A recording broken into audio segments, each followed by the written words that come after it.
You are watching Pipe TV, where Photography Insight Plus magazine comes to life.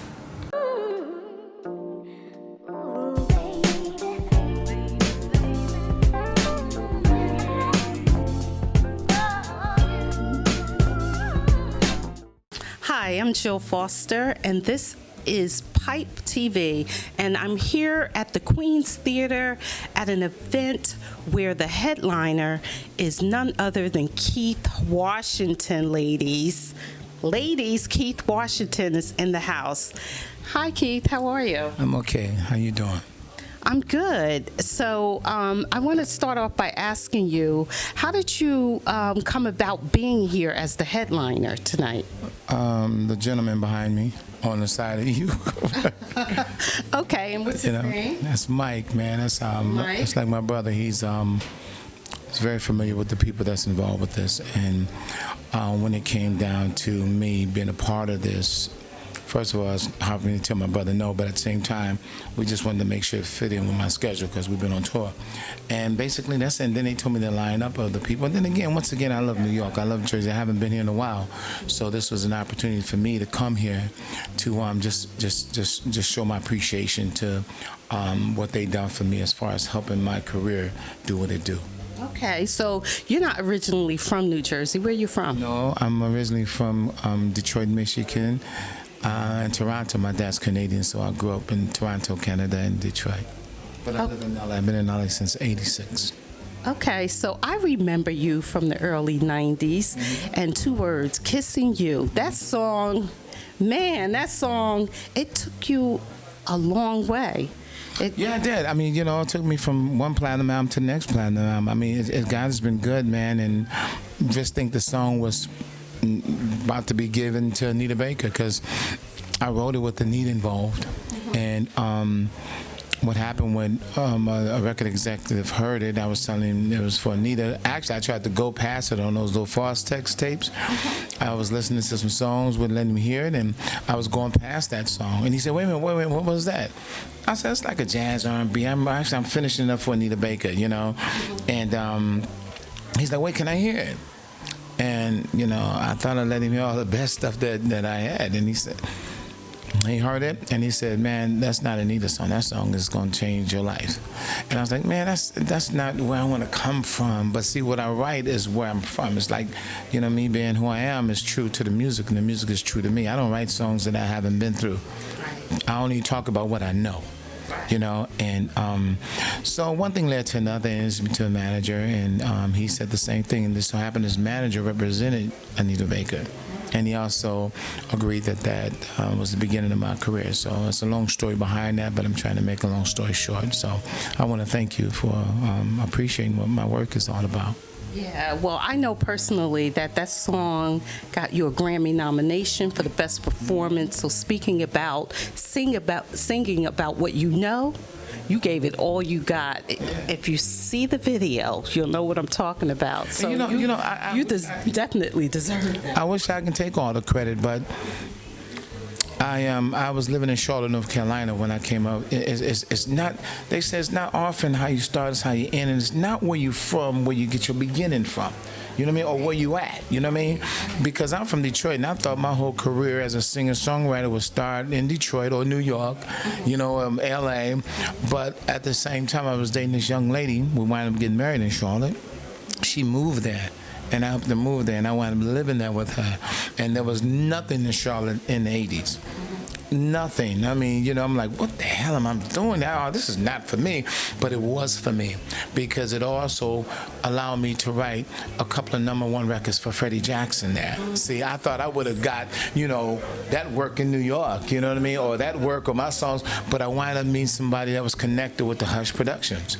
And we wound here, and I started writing songs, Hey Lover, for Freddie. And Kissing You was written there. And other songs that's on my first album was written there. So the opportunity started there. My creativity opened up there. Probably because of the fact it was like serenity and peace for me. You know, and being in Detroit, there's so much activity. Being in New York, there's so much. But once you're around what you love to do, it happens there. So I was peaceful. I wanted to meet some people that did what I did, you know. And it started there. And then I went to L.A. and started showing and shopping. And it's just what happened, you know. So, you know, it's been good. And you're more than just a songwriter and a fantastic singer that just leave all the emotions on the stage when you sing, if you don't mind me saying so myself. But you've also done some other things. You've acted. You have soundtracks for movies and right. So you do a lot, and so just. What are you doing now? I hear something about radio. What are you doing now? We're finishing up the new record now. We finished up a new record. Yes, I did. I did radio before out of Detroit, Michigan. I was on 105.9 Kiss After Dark. But currently we're finishing the record. I'm going to shoot this Christmas film that I've one of the leads in it, so I can't really talk too much about it, but we start production next month. And I finished another film called Conflict that we just finished up. So I'm dipping more into acting. As you know, I've done General Hospital. I've done Poetic Justice. I've done an episode of Martin Lawrence Show. I've done Another Woman's Child. I mean, so I was dipping in that, but I was not really doing the opportunities coming so fast. It was one of those things that I really...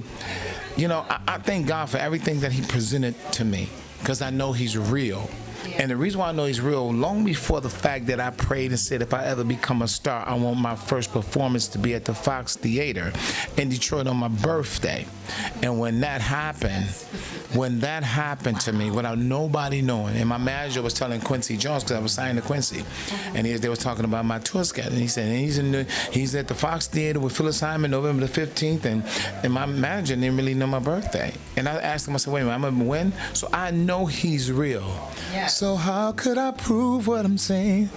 You know what I mean? Yeah. But let God be the glory. And so, you know, I had my hands in a lot of things, and some things I didn't take totally advantage because I was like, when it's given to you, when it's given to me, I have a problem with it because that man sitting next to me been working his ass off.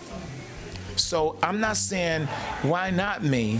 I'm saying I know why me, because this man's been doing big films, he's a star, and he needs this job. But me, because I'm current.